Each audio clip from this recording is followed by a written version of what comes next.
Bonsoir les amis, top départ pour les ADD et top départ pour le week-end. J'espère que vous avez passé une très belle semaine.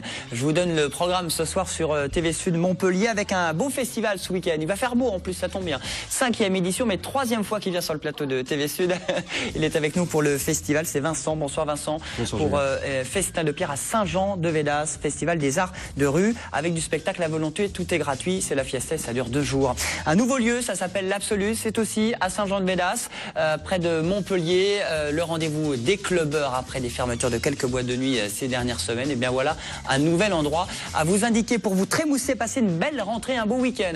Nouvelle édition, place de l'Hôtel de Ville à Montpellier, place Georges Fraîche, pour le Mythe, première édition si vous avez envie d'évasion de voyage, avec la Manif internationale de tourisme et d'évasion. Nous avons Patou, nous avons Pierre, tous les deux. Eh bien, l'une tour opérateur responsable et le second qui est responsable des commerçants, président de l'association des commerçants de l'Hôtel de Ville de Montpellier. On ira à Béziers parce que là aussi, miam miam, les Halles gourmandes, première édition sous les Halles, c'est toute la journée de ce samedi. Et on va en parler avec monsieur Nogueret. Bonsoir monsieur. Oui, bonsoir. Et bienvenue sur le plateau. Bien sûr. Expo Médecins sans frontières pour la bonne cause, centre commercial de Latte près de Montpellier. C'est tout ce week-end. Vous verrez que c'est pour la bonne cause avec pratiquement 200 photos, msf.fr. Voilà le programme. Ma petite Émie de retour. Comment vas-tu? Pour la rentrée, en pleine forme. C'est reparti? Eh oui. Pour les ADD et pour l'agenda. Tout à fait. C'est parti, top départ. On y va pour les aléas du direct, pour Festin de Pierre, avec Vincent Rocheleca, 5e édition. Alors, ce sont des arts de la rue, c'est ça, déjà? Oui, tout à fait. Il y a du théâtre, du cirque, de la danse, de la musique, tout ça en extérieur et dans la rue.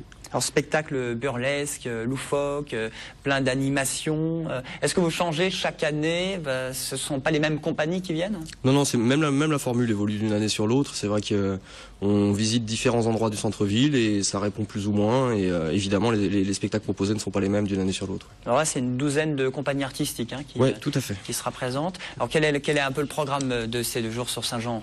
Alors pour s'y retrouver, en fait, il y a 2 après-midi jumelles où chacune des compagnies invitées jouera et le samedi et le dimanche. Et les gens pourront du coup faire leur programme entre 14h et 18h. Et ensuite, on réunit tout le monde de 19h à minuit pour 2-3 temps forts qui se succèdent sur la soirée du samedi.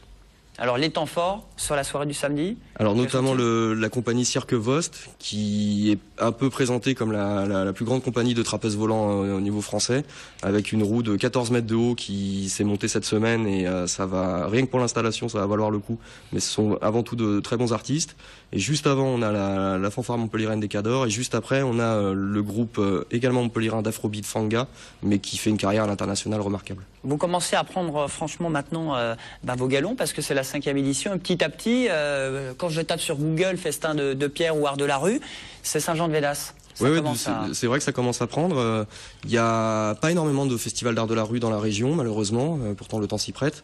Il y a une vraie attente du public et nous, on le mesure tous les ans puisque la fréquentation est en hausse constante. Alors, c'est des musiciens, c'est des acrobates, des danseurs, des clowns, des chanteurs. C'est tout mélangé finalement. Oui, tout à fait. C'est ça les arts de la rue? Tous les festivals ne sont pas positionnés particulièrement là-dessus. C'est vrai qu'il y en a qui sont plutôt positionnés sur le théâtre ou sur le texte. Nous, il y a autant du corps que pour les oreilles ou pour les yeux. Après, notre particularité, c'est qu'on est sur les arts de rue traversiers. On essaye que les spectacles mêlent en leur sein théâtre et musique ou cinéma et danse et ainsi de suite. Et c'est aussi beaucoup de choses pour les festivaliers qui ne connaissent pas cet univers et en se baladant dans les rues, ils s'arrêtent, ils font leur marché, ils font leur balade du week-end. Ouais, on est vraiment sur le mode découverte. En plus, on est aussi un peu sur le mode zéro contrainte parce que c'est en accès libre, en tout gratuit, avec des choses autant pour les enfants que pour le grand public. Donc c'est vrai que c'est libre à chacun de faire son choix, d'organiser son week-end. Alors samedi, dimanche, 5e édition, ça commence à quelle heure? C'est à partir de 13h samedi et ça nous emmènera jusqu'à 20h le dimanche. Partout? Principalement en centre-ville. C'est vrai que la ville de Saint-Jean-de-Védas urbanistiquement est un petit peu particulière et on se paie le luxe, le loisir, l'espace d'un événement, de le rendre aux piétons et donc on crée un centre-ville, l'espace du festival. Et tout est gratuit ou? Tout à fait, tout est totalement gratuit. Après, il y a sur la douzaine de spectacles proposés, il y en a quand même 1 ou 2 pour lesquels il est conseillé de réserver parce que les jauges ne sont pas extensibles à l'infini, parce qu'il s'agit d'une course qui ne peut pas accueillir des milliers de personnes, mais globalement les gens peuvent vraiment s'organiser au dernier moment. Bon, alors c'est parti, dès 13h, samedi jusqu'à dimanche, pendant 2 jours de festival Festin de Pierre. Rendez-vous des arts de la rue à Saint-Jean-de-Védas. Et puis l'after, on va où à l'after? L'after, donc Fanga nous emmènera jusqu'à pas d'heure le samedi soir avec un afrobeat endiablé. Bon, je croyais que vous alliez dire l'absolu. Parce qu'il y a aussi une nouvelle boîte. Vous habitez Saint-Jean? Oui, tout à fait. Saint-Jean-de-Védas, il y a une nouvelle discothèque, un nouveau club, comme on dit, qui a ouvert il y a... il y a quoi? Il y a une semaine. Une semaine. Ouais. Alors c'est différent parce que là il y a déjà 2 boîtes de nuit confirmées, hein, Amy? Dans le coin? 2, 3, on peut dire, entre l'Aubar, le Sceau et la Côte. Et même la Chouraskaya, qui Aussi. ferme ce week-end. C'est un gros événement pour les Gardois. Donc ils ont fermé, vous rouvrez parce que vous bossiez à la Côte et maintenant vous êtes en CDI C'est ça, c'est ça. à l'absolu. C'est ça. Ouais, on a ouvert un complexe avec 2 clubs et un restaurant. Donc ça fait un petit peu comme la Côte, hein, comme un restaurant de club. Un club plus privé pour les plus de 30 ans, ouvert tous les jours sauf le lundi. Et après un gros club qui est ouvert du jeudi au samedi. Alors ça s'appelle le Nobu? L'Absolu, la grande boîte, le club privé, le Nabu, et le restaurant, l'Ubu. Ubu, bon bah très bien, facile à retenir. Hein. Ubu le resto, et puis il y a le club privé, c'est pour les plus de 30 ans. C'est ça. Donc c'est bon, ça y est, on y est maintenant. Et puis vous faites des soirées à thème à l'absolu aussi. Oui, on en fait aussi au Nabu, à l'Absolu. Le jeudi soir, à l'Absolu, c'est les soirées filles, talons et aiguilles. Et au Nabu, il y a une soirée différente, c'est soirée vintage, donc c'est plus années 80, 90. Et après, on a des soirées à thème, hein, le vendredi un peu plus accentué sur le R&B et le samedi un peu plus clubbing. Alors vous êtes directeur artistique, mais vous êtes aussi déjà résident. Vous mixez dans quelle salle finalement? Dans la grande salle. La grande à salle. l'Absolu. Quelle Absolue? Ok. Bon. Et je gère les 2 clubs. Bon, ça fait quand même pas mal de boulot. C'est ça. Bon, elle a de quoi de plus cette boîte par rapport aux autres alors? Il y a une ambiance de fou. Non, c'est une grande boîte. On a misé pas mal sur le son. On a mis du gros son, du son Void qu'il n'y a pas sur la région. Et un gros système de lumière. Donc elle est bien faite. Au niveau son et lumière. Après, il faut venir voir. Mais bon, y a rien, on va pas dire quelque chose en plus. Elle est différente. Bon, on va emmener Vincent après, ou un autre week-end pour...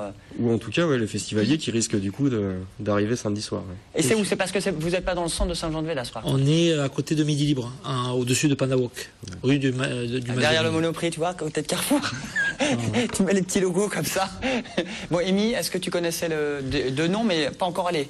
Non, moi j'ai pas eu encore l'occasion d'y aller. J'ai Maëva qui m'en a parlé parce qu'elle était à pour l'inauguration, donc qui était ravie et qui a passé une très bonne soirée. Donc dès que je pourrai et que j'aurai l'occasion, que je travaillerai pas, je viendrai avec grand plaisir. C'est gratuit pour les filles en plus tous les jours. Parfait. Bah, c'est super, c'est un bon plan. Et puis Maëva Carter, qui est une DJ de Montpellier, qui a fait l'ouverture de la boîte. On a prévu pas mal de soirées, même au mois d'octobre et tout.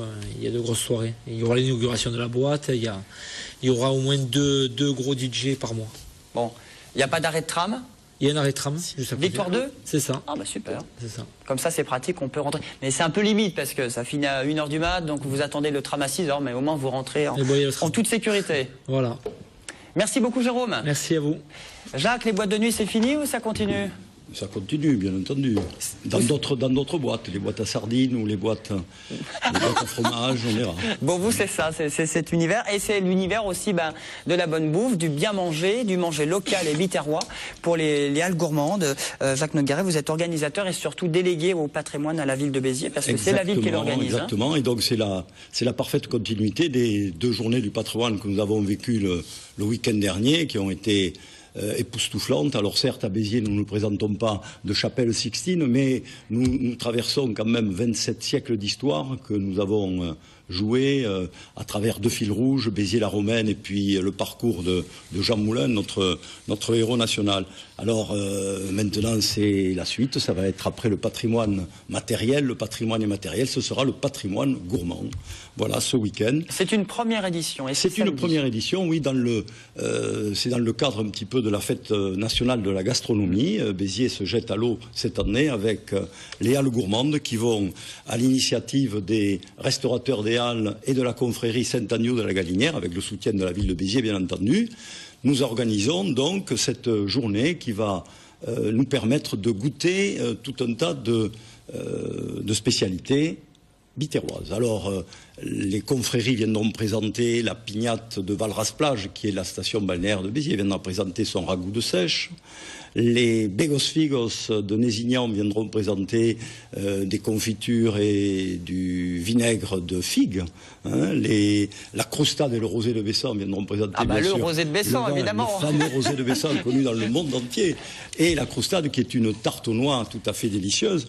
Les Pastaires de Lodèvre qui viendront présenter des pains spéciaux. Et puis la confrérie, bien sûr, Saint-Agneau-la-Galinière de Béziers qui présentera les spécialités biterroises faites par des pâtissiers et boulangers de Béziers qui seront dans les halles, avec les coques, les fameuses coques de Saint-Aphrodise, qui sont tout un symbole de partage, et puis le biterrois, la biterroise, et puis, mais ne les bruitez pas, à Béziers, nous avons un animal totémique qui s'appelle Loucamel, et Loucamel, bien entendu, de temps en temps, fait des besoins. Alors on a ramassé, et ces petites crottes, en fait, on les a appelées les gourmandises du chameau. Voilà. Bon, alors tout cela dans une ambiance festive, bien entendu, avec la farandole biterroise, quelques musiciens des Aris Ponchos, et une très bonne ambiance. On va vraiment se régaler dans les halles et autour des halles de Béziers ce samedi. Dans les gargotes tout au long de la journée. Voilà. Alors la confrérie, excusez-moi, c'est quoi? C'est qui? C'est des restaurateurs? C'est des professionnels? Non, les confréries, ce sont des confréries. À Béziers, vous avez la confrérie Sant'Andy ou de la Galinière qui a 3 missions, qui défend les vignerons, qui défend les coutumes, qui défend les traditions. Et puis vous avez la confrérie, on en parlait tout à l'heure, la Crostade et le Rosé de Bessan, qui défendent des spécialités de leur commune. Alors donc la Crostade, ce gâteau aux noix et les vins de la cave coopérative de Bessan. Voilà. Le rosé de Bessan avec modération. Le fameux rosé de Bessan. Hein, les halles gourmandes. Qui a été inventé à Bessan. Voilà, ça, peu de monde sait. D'où le nom, le rosé de Bessan. Oui, la cave coopérative après ce nom, voilà, ça a été inventé le siècle dernier par Madame de Cauvigny. Et voilà. c'est de 10 à 14 heures, première édition des Halles Gourmandes, sous les halles de Béziers. C'est l'occasion de faire son marché et puis de déguster les saveurs régionales, faire savoir le terroir local. Exactement. Les petits pâtés de Pézenas, ça fait pas partie du biterroir? Alors les petits pâtés de Pézenas, c'est une longue histoire. Les petits pâtés de Pézenas qui s'appelaient avant les petits pâtés de Béziers, avant que nos amis pissénois s'en soient emparés. Mais nous avons suffisamment d'autres choses pour le leur laisser.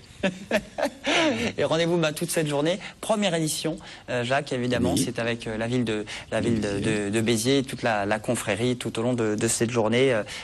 Beaucoup de choses à déguster, évidemment. Merci, Jacques, vous restez avec nous. Première édition à Béziers, mais première édition, on va goûter, mais on va voyager aussi avec, ça s'appelle le MIT, hein, c'est ça, Pierre? C'est ça. Hein, ça veut dire, alors MIT, c'est Manif International, Tourisme et d'évasion. C'est ça, tout à fait. Et c'est la toute première, c'est sur la place de l'Hôtel de Ville à Montpellier, de nouvel Hôtel de Ville, quartier Port-Marienne, c'est sur 3 jours, vendredi, samedi, dimanche. Patou, vous êtes directrice d'agence? Co-directrice de l'agence Co-directrice, attention. Voilà, de l'agence Objet Tour à Montpellier, oui. Et Pierre, vous êtes président de l'association des commerçants ACPHV.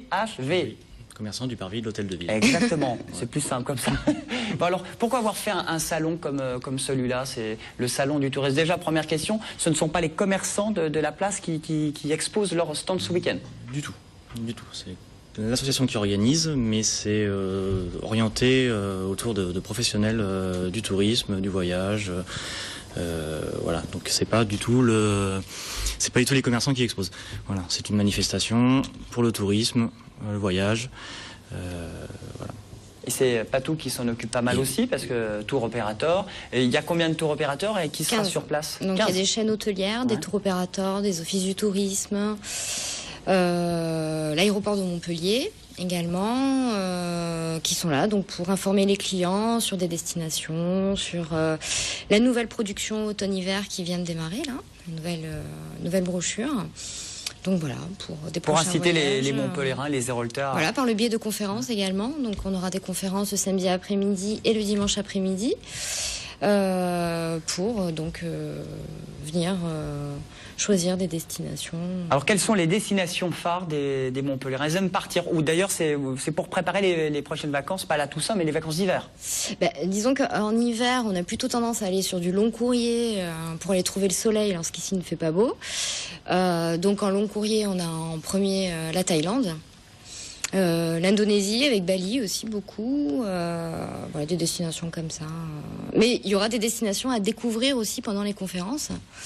et qui peuvent faire l'objet d'une future destination pour chacun. Alors ce qui est intéressant, c'est qu'il y a l'aéroport aussi de Montpellier-Méditerranée, c'est qu'on peut partir de Fréjord à l'autre bout peut-être pas de l'Europe déjà. Oui, tout à fait, l'aéroport de Sans Montpellier. passer par Paris-Roissy ou Orly, c'est ça? Il y a des vols qui sont organisés au départ de Montpellier en vol direct, comme par exemple la Pologne, la Croatie. L'année dernière, on a eu un vol de Montpellier pour le Cap-Vert, donc vous embarquez à Montpellier, vous arrivez au Cap-Vert 5 heures plus tard, donc c'est assez intéressant. C'est pas mal. Voilà. Et puis après, on prend la navette des Aérotransport, 1 ou 2 euros, et hop, retour à Montpellier, ce qui est plutôt pas mal. Qu'est-ce que ça vous apporte, Pierre Landrin, cette manifestation comme le mythe pour les commerçants? C'est un gros événement, c'est faire connaître la place, c'est faire connaître les commerçants qui s'y trouvent, faire en sorte que les Montpelliérains se déplacent et s'accaparent cette place avec ce nouvel hôtel de ville qu'ils ne connaissent pas forcément. Je pense qu'il y a encore beaucoup de Montpelliérains qui voient l'hôtel de ville en centre-ville, donc c'est une bonne chose d'organiser des événements. D'ailleurs, l'association est née pour ça, pour faire connaître cette place et la dynamiser économiquement parlant. Voilà. Pour faire connaître tous ces commerçants, parce qu'on trouve tous les commerçants. Vous faites quoi d'ailleurs, Pierre, vous bossez donc? Je suis le gérant de la brasserie d'Hôtel de Ville, donc c'est la restauration, mais on a aussi du service, on a un opticien, on a un institut de beauté, spa, donc l'agence de voyage effectivement, une cave. Donc on a pas mal de petits commerces. Une cave à vin, il y a peut-être du rosé de Bassan, allez savoir. Sûrement. De Bessan. Je confonds Bessan et Bassan. C'est pas très loin, c'est dans le Biterrois. Oh oui, ça touche Béziers, Bassan. Attention. Bon, alors c'est tout. Ce week-end, c'est sur 3 jours, pas tout, c'est ça? C'est sur 3 jours. Il y a aussi un jeu concours. Il y a plusieurs voyages à gagner et tous les commerçants du Parvis ont donné des lots, donc il y a tout un tas et des réductions salon. Bon, ça donne envie de voyager, Amy, non? Ah, toujours. D'aller un petit peu plus au soleil, plus loin, plus chaud, quand ici il fait peut-être beau, mais il fait beaucoup plus froid pour ce salon. Le but, c'est d'informer. Il y a des balades en Segway aussi, c'est ça? Oui, donc à l'avant du salon, des Segway vont balader les clients. Donc ce salon est fait pour faire découvrir aux gens le Parvis, les commerces autour du Parvis et cette vie qu'il y a sur ce Parvis d'Hôtel de Ville, mais également tout le quartier dans lequel nous nous trouvons, donc le quartier Port-Marianne. Bon, c'est un beau quartier, Pierre, mais il faut encore plus faire connaître, parce que la mairie, on s'y arrête, il y a les mariages, et on fait les paperasses, mais on ne sait pas, où on s'arrête pas forcément chez tous les commerçants, c'est ça? Tout à fait, tout à fait. C'est plus un problème de parking, je trouve. Alors il y a effectivement aussi un problème fonctionnel de parking et d'accessibilité au Parvis. Alors effectivement, il y a un parking 700 places sous la place Georges Frêche, qu'on ne connaît pas forcément, qui n'est pas facile d'accès. Mais en dehors de ça, effectivement, il n'y a pas aucun arrêt minute, enfin rien de très fonctionnel. Parking, effectivement, pour faire le tour du quartier pour y accéder. Oui, parce que je ne l'ai jamais trouvé. Voilà. Mais il faut chercher un peu. Viens en tram, Amy, tu as 2 arrêts de Je tram. n'ai pas de tram à côté de chez moi. Donc voilà. Bon, le mythe pour voyager, pour se balader, pour s'évader. Première édition, place Georges Frêche, place de l'Hôtel de Ville à Montpellier, quartier Port-Marianne. Merci Pierre, merci Patou d'être venu sur ce plateau. On va aller au centre commercial Carrefour. Bon, on fait pas mal de pubs, mais c'est pour la bonne cause, c'est à Latte. Si vous allez faire vos courses, eh bien, jetez un œil sur une expo intéressante organisée par Médecins sans frontières. C'est Alain Béret qui s'en occupe. Bonsoir Alain. Bonsoir. Médecins sans frontières, MSF, on le rappelle, quelles sont vos missions à Médecins sans frontières? Médecins sans frontières, c'est une ONG, donc une organisation non gouvernementale qui a été créée il y a 42 ans par 13 médecins et journalistes et qui est surtout spécialisée dans l'urgence médicale, voilà, en cas de guerre, de conflits armés, catastrophes naturelles ou lorsque le système de santé est très défaillant. Donc voilà, nous agissons dans ces cas-là. Alors c'est ce que vous racontez en images à travers une expo photo cette semaine? Tout à fait. Donc l'exposition qui est située au carrefour de Latte montre les différentes actions de Médecins sans frontières, donc plusieurs programmes, notamment la malnutrition des enfants de moins de 5 ans au Sahel, ainsi que tout ce qui concerne la santé des femmes, ainsi que l'accès aux soins et aux médicaments contre le sida, le paludisme, la tuberculose, avec un focus surtout sur le plaidoyer qui a été mené il y a 10 ans pour l'accès aux soins, notamment pour les antirétroviraux en ce qui concerne le sida. Et bien sûr, tout ce qui concerne aussi l'action humanitaire internationale à travers l'aide médicale à Haïti, ainsi qu'en Libye et en Côte d'Ivoire. Donc, il faudra rajouter des photos en plus, malheureusement, avec la Syrie. Tout à fait, voilà, tout à fait. Mais bon, c'est l'actualité et du coup, nous y sommes aussi en Syrie. Mais voilà, cette expo ne contient pas de photos de ce théâtre d'opération. Bon, 200 photos en tout, hein, toutes différentes, photos, les thèmes sont différents. Tout à fait. Et ça montre aussi un peu la complexité de l'action humanitaire au quotidien, avec une logistique extrêmement importante qui est mise en œuvre, des hommes et des femmes qui se dévouent au quotidien, voilà, avec les moyens de bord, en essayant d'apporter le meilleur de la médecine. Voilà, dans des situations où le système de santé est très défaillant, où nous devons composer avec un milieu, un contexte qui est difficile selon voilà, les régions. Bon, c'est jusqu'à samedi, 200 photos dans la galerie marchande du centre commercial à Latte. Le but, c'est de récolter aussi des fonds. Comment ça se passe si je suis intéressé? Justement, le but, c'est donc l'expo, c'est vraiment un prétexte pour amener du monde, pour découvrir, discuter de l'association. Et aussi proposer à ceux qui ont envie de nous rejoindre, de participer à un don donc, qui se fait sous la forme régulière, sous la forme d'un prélèvement automatique. Donc c'est-à-dire on ne peut pas donner ce week-end, on est sensibilisé, on cotise quoi. On peut donner ce week-end. Ce qu'on va faire, c'est qu'on va simplement prendre vos coordonnées et puis remplir un bulletin et le prélèvement, lui, commencera à partir du mois de décembre. Voilà, sachant que c'est régulier. Donc après les impôts, c'est très bien. Tout à fait. On y a pensé comme par hasard. Et donc, ça nous permet, nous, d'avoir des fonds pérennes qui permettent d'assurer un fonds de réserve et qui est très efficace, notamment en termes de crise. Voilà. Et vraiment, ce que je peux dire, c'est que tout le monde peut participer à la hauteur de ses moyens. C'est vraiment libre. Il n'y a pas de petits dons. Il n'y a vraiment que des dons utiles. Et comme, pour paraphraser l'adage qui dit que les petits ruisseaux font les grandes rivières, eh ben, les petits dons font aussi de grandes actions à MSF. Et rendez-vous sur msf.fr pour aussi toute l'actualité. Rendez-vous à cette expo itinérante jusqu'à samedi au centre commercial de Latte Montpellier. Vous serez la semaine prochaine à Nîmes d'ailleurs. À Nîmes et ensuite nous reviendrons à Montpellier au centre commercial Odysseum du 1er au 5 octobre. Eh bien, merci beaucoup Alain, bravo pour tout ce que vous faites avec l'association Médecins sans frontières. On termine les ADD avec l'agenda d'Amy.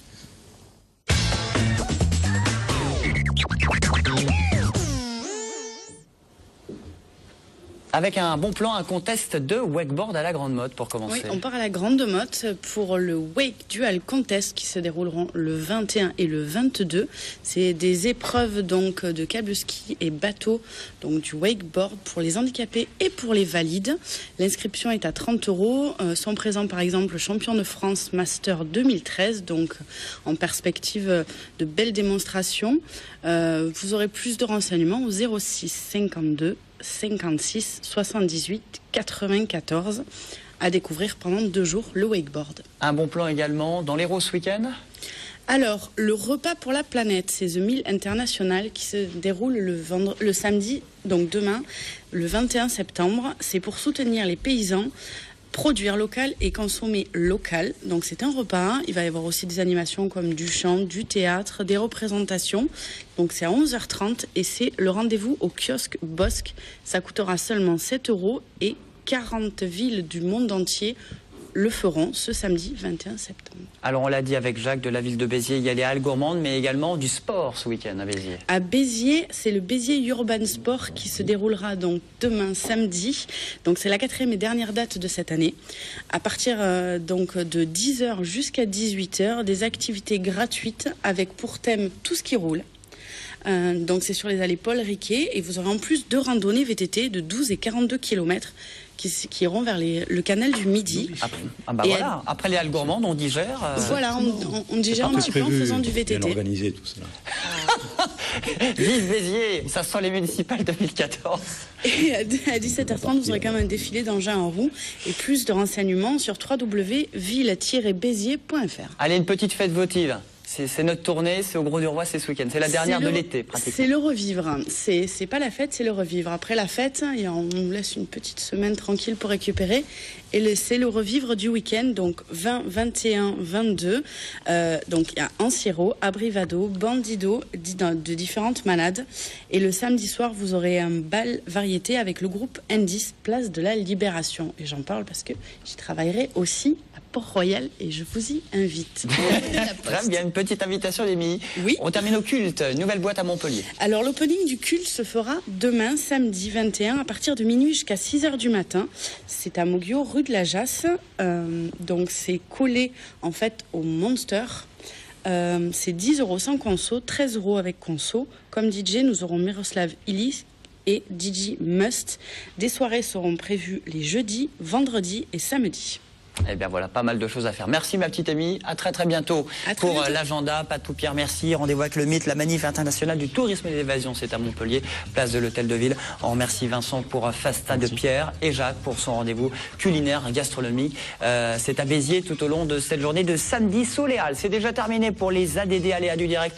Très bonne soirée, très bon week-end. N'oubliez pas le best-of des ADD, le meilleur de la semaine. C'est tout au long de ce week-end. Bye bye, à lundi.